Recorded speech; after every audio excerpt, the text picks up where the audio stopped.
Terima kasih saudara Anda masih menyaksikan Kompas Siang bersama saya Niputu Trisnanda dan Imron Fadilah. Saudara, pemain timnas Indonesia sudah tiba di Jepang malam tadi. Pelatih Patrick Kluivert membawa 30 pemain dalam lawatannya ke Jepang. Timnas Garuda akan menghadapi Jepang dalam matchday terakhir Grup C kualifikasi Piala Dunia 2026 zona Asia. Jepang sendiri telah dipastikan jadi juara grup, sementara Indonesia juga dipastikan lolos ke putaran 4 kualifikasi zona Asia karena sementara berada di peringkat 4 grup dan tak mungkin tergeser lagi.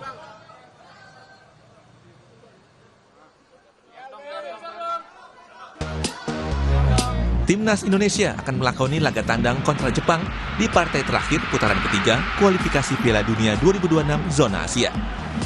Jai Itses dan kolega datang ke negeri Sakura dengan misi balas dendam. Skuad Garuda sebelumnya dipermalukan 0-4 oleh tim Samurai Biru di Stadion GBK pada November tahun lalu.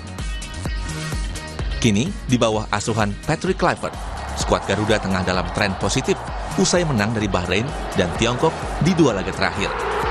Pemain timnas mengaku siap menghadapi Jepang yang dikenal garang di kandangnya. Egy Maulana Fikri bilang, timnas siap hadapi tim lapis berapapun yang akan diturunkan Jepang.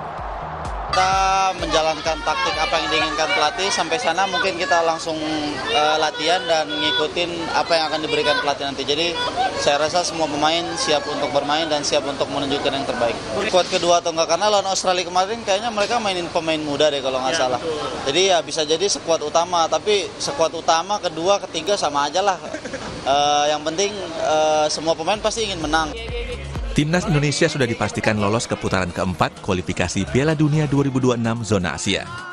Meski begitu, manajer Timnas Sumarji meminta Beckham Putra CS untuk mencuri poin di Jepang nanti.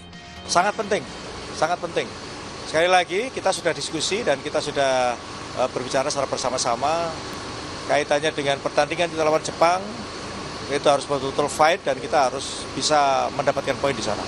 Artinya tidak akan ada rotasi yang dilakukan oleh Oh tidak ada. Timnas Indonesia bakal bersua Jepang dalam laga terakhir putaran ketiga kualifikasi Piala Dunia 2026 zona Asia. Pertemuan kedua tim dihelat di Suita City Football Stadium, Osaka pada Selasa 10 Juni mendatang. Tim Liputan Kompas TV. Saudara, informasi tadi sekaligus mengakhiri Kompas Siang hari ini. Saya Imron Fadilah. Dan saya Niputu Trisnanda. Terima kasih. Sampai jumpa.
Terima kasih Anda telah menyaksikan Kompas Siang yang didukung oleh